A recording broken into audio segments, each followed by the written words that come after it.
Just had a shower. Trying to wash the hospital smell off. I don't know why I bother, because I'll be back there again tomorrow.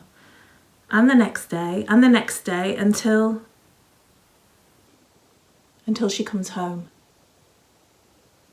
She looked a bit better today, I think. It's so difficult with all the ups and downs. The doctor took me and Ted into his office today and told us to prepare ourselves. He said that Mum might not, but she did look better today. Ted's been a bit of an arse. He's not impressed that I had to go away with work for a couple of days earlier in the week. Work wanted me to do some training in Sheffield. I told them I couldn't do it, I had to be here for Mum. But when I went to see Mum, she looked all confused and frightened. She said, "Isn't it Monday? I thought you were going away with work on Monday." And so I said, "I'm just going, I just wanted to see you first." And that seemed to settle her. And so I went. But Ted seems to think I abandoned her. Oh, he doesn't say it outright, but I can sense it. Never mind all the times that I would take Mum out for tea, or take her shopping, or help her in the garden when that became too much for her. All those times when Ted and Angela were too busy or too far away to pop in. "It's half an hour in the wrong direction," they would say. But I'd be there. Even if I'd had a busy day at work. And now Ted swoops in playing the devoted son. Typical. He was always competitive, even when we were growing up. And I bet she'll be egging him on. Angela. She's never liked me. The feeling's mutual.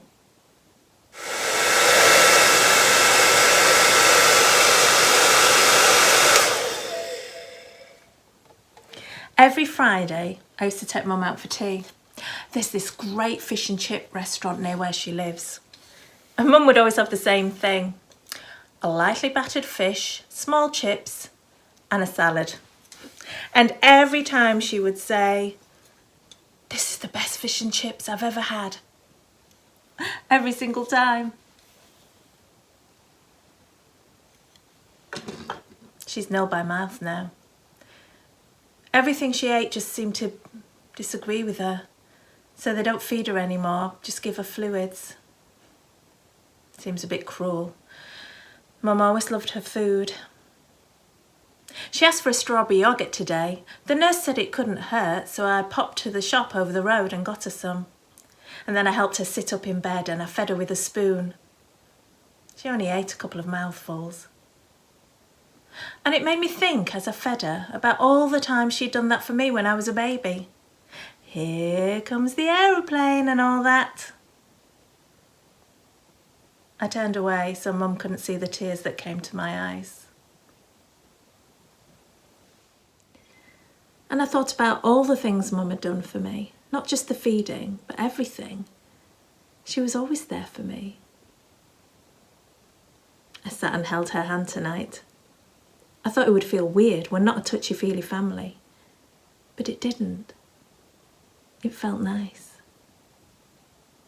And I wondered, when was the last time I held her hand? Was it when I was a child? You never know when you're going to do something for the last time, do you? Hold someone's hand for the last time. Pick up your child and carry them for the last time. Share a last meal with someone.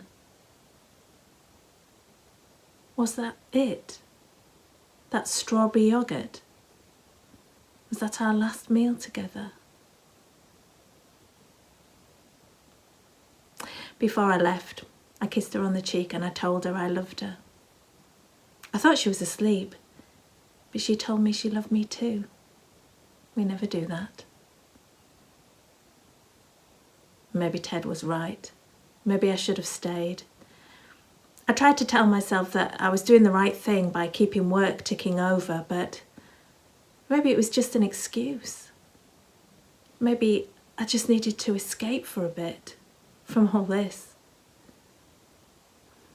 I do feel guilty though, for the time I lost.